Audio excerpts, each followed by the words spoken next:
Thank you, everybody. קודם כל, אני רוצה לדבר עברית, אבל אסור. I just want you to know that.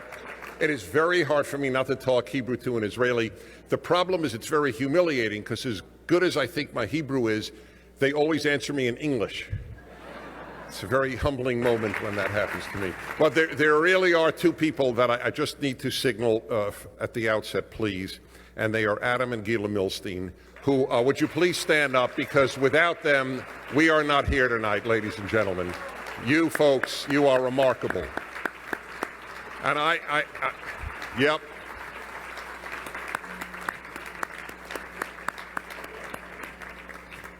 I was speaking to Marissa Streit, who is the CEO of Prager University and who worked with IAC before, and she said, just say one thing about the Milsteins: whatever they touch turns to gold.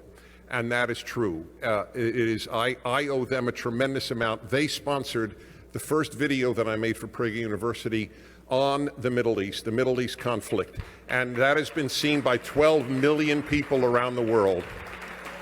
By the way,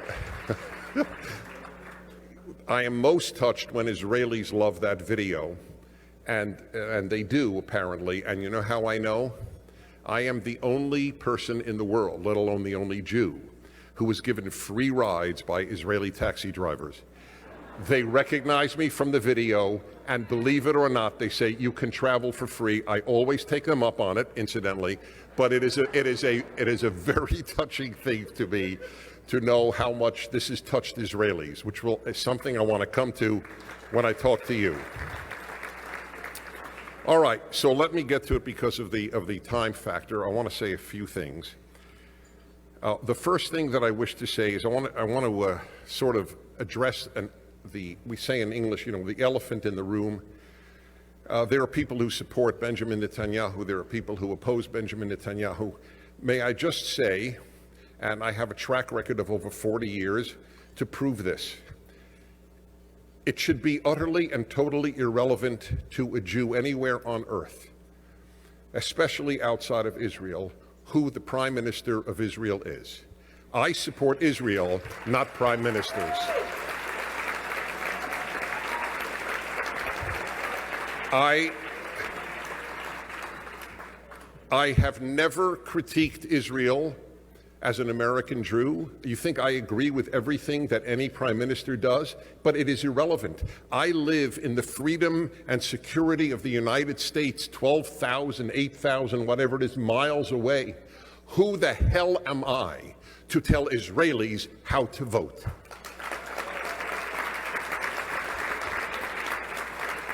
So I feel deeply passionate about this. I find it chutzpah, audacious, and wrong. I support Israel if there is a left-wing prime minister. I support Israel if there is a right-wing prime minister.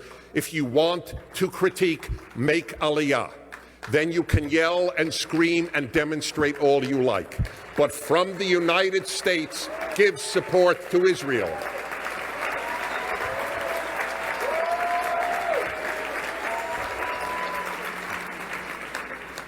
Okay.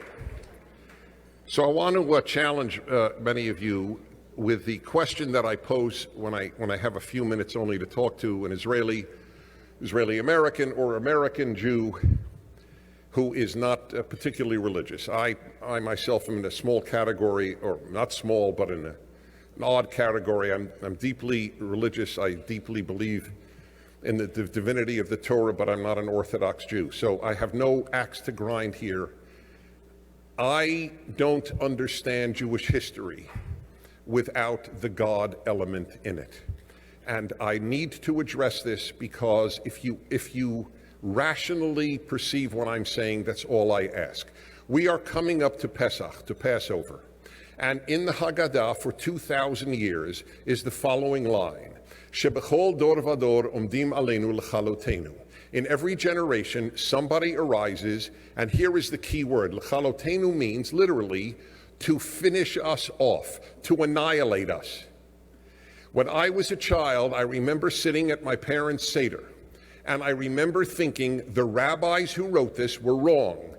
This is after the Holocaust. Nobody is going to try to destroy us again. People know how wrong that is. I was wrong. The rabbis of 2,000 years ago were right. In every generation, somebody arises to annihilate the Jewish people. In this generation, it's Iran. In the last generation, it was Germany. That's the way it has worked in Jewish history. This is not paranoid, it is fact.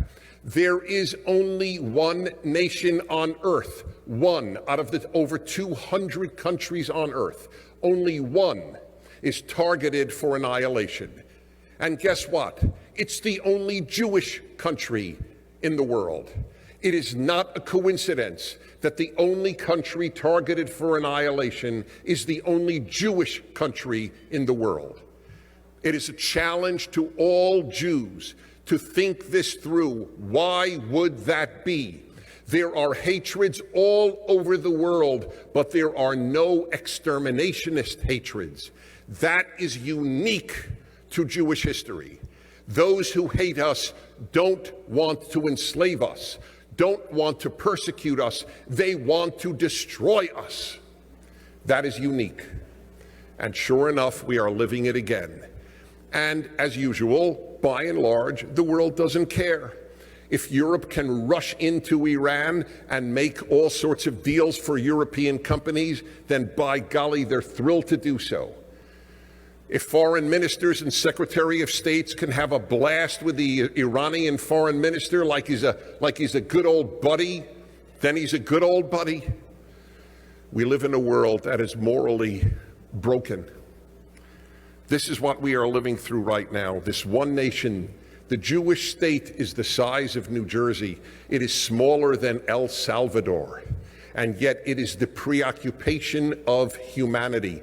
The United Nations has spent more time on Israel than on any other country in the world. It has condemned Israel more than any other country in the world. More than North Korea, the world's one living concentration camp.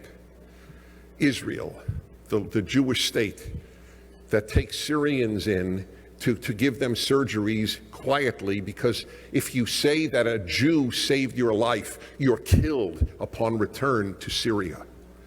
Just a little factoid that you don't hear much about on CNN. And Israel is the object of a new blood libel. I experienced it when I debated in Oxford 2 years ago at the Oxford Forum. So it's 2 against 2 at the Oxford Forum. And one of the two that I was debating, well, I think I should tell you about both. I debated, my partner, many of you know, is Shmuley Boteach. We debated 2 opponents. One of the opponents was a professor at Oxford, a man named Avi Shleim, Israeli, and he devotes his life to hurting Israel. That is his main cause, to hurt Israel in academia. An Israeli, mind you. By the way, I need to say this with great sadness. I don't think any people has produced as many unhealthy people as the Jewish people have. And I say this with sadness. Part of it is, I believe, the horrible history of extermination, the Holocaust, the persecutions. Whatever the reason, there is a disproportionate number of Jews who hate being Jewish. But they don't merely hate being Jewish. They devote their lives to hurting the Jewish state.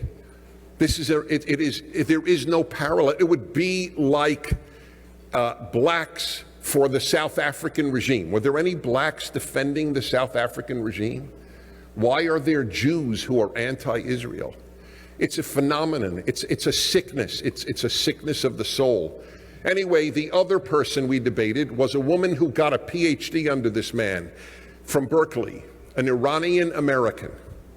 And she said, it's on video. You can watch it tonight on YouTube. She said, Israel is doing to the Palestinians what the Nazis did to the Jews. She said this in front of 400 students at Oxford University. And no one except myself, as it happens, obviously, called her out on it. This is equivalent to the blood libel. There is no difference morally or factually. There is no difference between that libel and the blood libel that Jews would kill Christian children to use their blood to bake matzahs. And they won the debate. Oxford students voted that they won. You know what the subject was? Is Israel or Hamas the greater obstacle to peace in the Middle East? Oxford students voted that Israel is a greater obstacle to peace than Hamas. As I said to them in that debate, it would be like voting, or first of all, it would be like having a debate in the 1930s. Who was the greater obstacle to peace in Europe, Hitler or Churchill? And you're going to vote that Churchill is the greater obstacle to peace. That is how sick the world is morally, and how many Jews don't understand this sickness. Because it is not only this exterminationist idea that Iran has and the United Nations and its sickness, it's the university. The university has become the single most anti-Israel institution in America. As I tell Jews, if you don't get cognitive dissonance, then the words should be abolished from English. That which Jews most trusted turns out to be their greatest enemy, and that which Jews thought is their greatest enemy and least trusted ends up their greatest friend. The greatest enemy of Israel in the United States is the university. The greatest friend of Israel in the United States are religious Christians.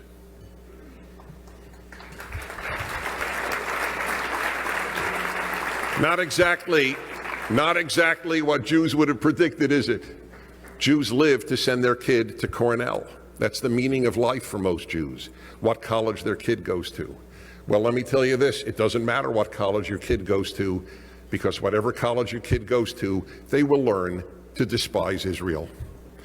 That's the sick fact of life as it exists right now. And now I come to you, and finally, the importance of IAC and the importance of Israeli Americans. Number one, no one can talk with the authority that an Israeli can talk. When you answer these charges, it is more powerful than if I do. You lived it. You are it. You must speak out. Israelis who are quiet in the United States are a puzzle to me. I don't understand them. This room should be 6 times filled more with Israeli Americans. Do you not understand? I would just say to this is, do you not understand? Don't you have aunts and uncles back in Israel? Don't you have cousins? Or your parents or nephews, nieces? I don't get it. I admit it, I don't get it. But there is no authority on Israel like an Israeli. You have a legitimacy. You have an authenticity that no one else has. You must speak out. Number 2, we need you within Jewish life. In Jewish life, you must speak out. I debated, I don't even want to say which local college or university, okay? Because I don't want this to be personal.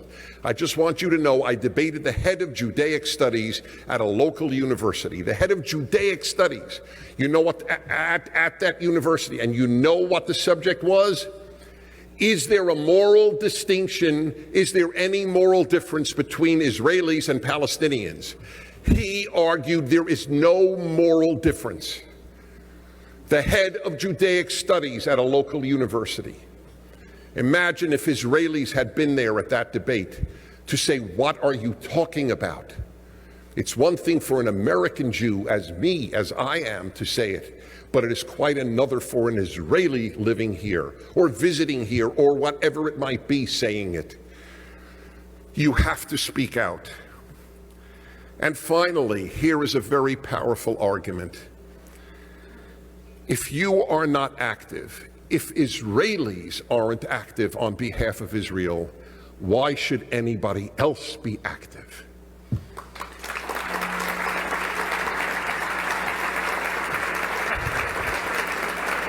If that argument doesn't do it, then nothing will.